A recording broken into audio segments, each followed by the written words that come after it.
For the lining, it's already sewn on this video. You can go check out my other video of how I did the lining, a very basic video that's easy to follow along. And so here's the lining, and I will put a zipper there. What you can do is, if you want, you can attach the zipper, but my zipper is shorter than the entire back, so it won't go all the way. It won't go all the way to the end.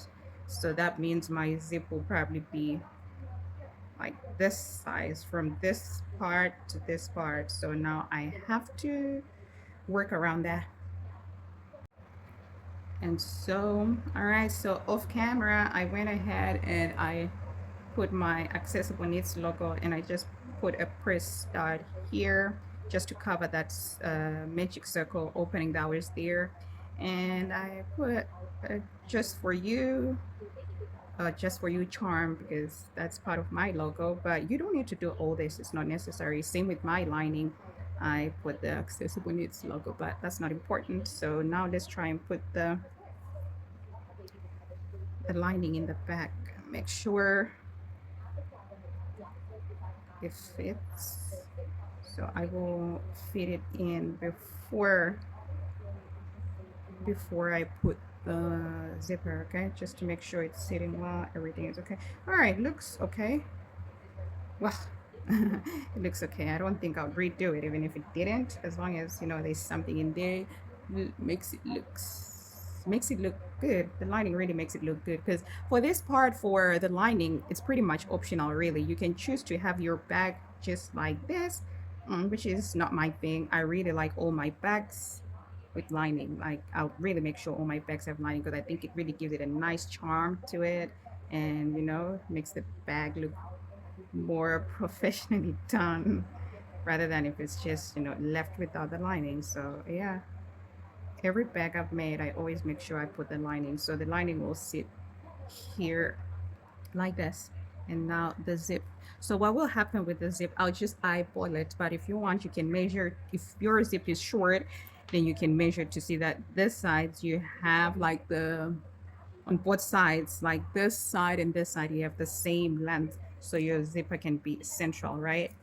Or what you can do, you can also just count stitches from the corner, count stitches, even stitches on either sides of the corners, and then you know where to place your zipper. And so here's what you do. So to place your zipper, you put it in between the lining and the back. All right, in between. So here's the back, here's the zipper, and here's the lining. All right, so the zipper goes in between the lining.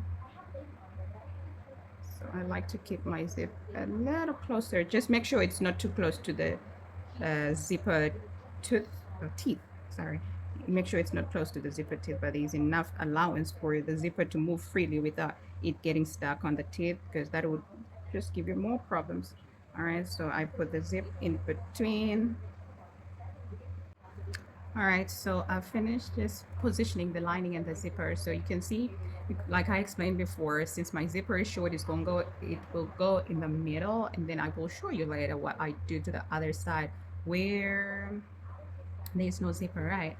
And with this process, if you feel doing this might be a little difficult for you, using a longer zipper might be easy, or completely just do away with a zipper. Instead of using a zipper, you can just put your lining like this, but without the zipper. And after you finish, you can, oh no, so if before you put the lining, you can sew on a button, or you can use the press stars. You can use so many things you can use to fasten. You can sew on a button here, and then make a hoop that will come over and clip on the button, or you can use a press star, but I feel like a zipper is not much more nicer, because it can sit off the entire back, since it will be hanging, so that just to avoid everything just falling off of your back. So yeah, so now it looks like this. So this part, the front part, is easy because it's open all the way, but the back part, because the zipper doesn't go all the way, so when I clip this part closer to where the zipper starts, and I will clip here, and push this inside, right? So that is what I'll do when I sew. When I sew, I'll just sew over here, push this inside because I will do something here on the corners. And I just, so this is my outline. I know when I start sewing, I just sew around this. So, okay, let's get to it.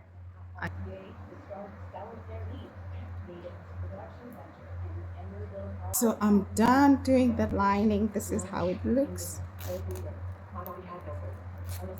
When I close up the zip, you see, I sew the zip right close to the edge because I don't want it to have so much space between the zip and the crochet back. So this is how it looks.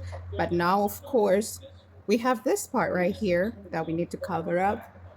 It needs to be covered up because it cannot stay like this. This doesn't look nice at all.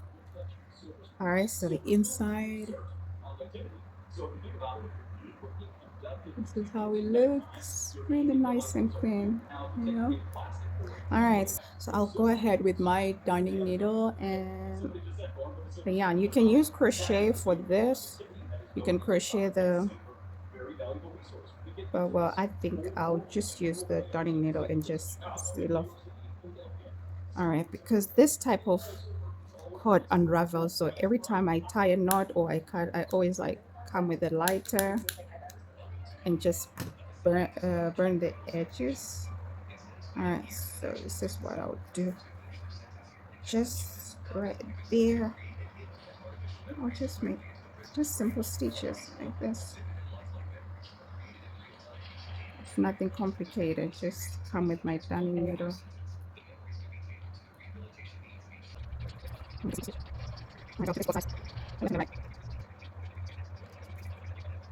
I'll do this also for camera. I'm going to show you. I'm done. See if I like how it looks. I don't like how it looks. I'm going to use another method. All right. They said Jamie Foxx movie Bait, and I think that was this, and then you can cut your yarn and this sort of, you can cut your yarn and hide it inside. Just place the darning needle and take it out from the other side, and then cut, burn the edge, the end of the yarn, and do the same on this side. Okay, and then we come and finish off. We put the belts, and then we're done. I'm done fixing the ends. This is how it looks now. Zip. It's the right size. This zip is about 25 centimeters, and then this part here is about 33 centimeters, like the whole length. So the zip is 25 centimeters. I think it really gives it like, I actually like it better that the zip is in the middle and doesn't go all the way to the end. I like this look better because it kind of holds that side so it balances. And I think even after you put your stuff in there, unlike when the zip is open all the way, I like this. I'm glad I used a shorter zip so it closes all the way, and I left a little bit of space here to give allowance to the zip to go all the way up to the end.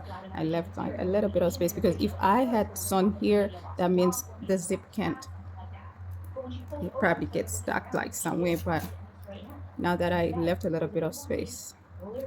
Okay, anyways, that's not the part. All right.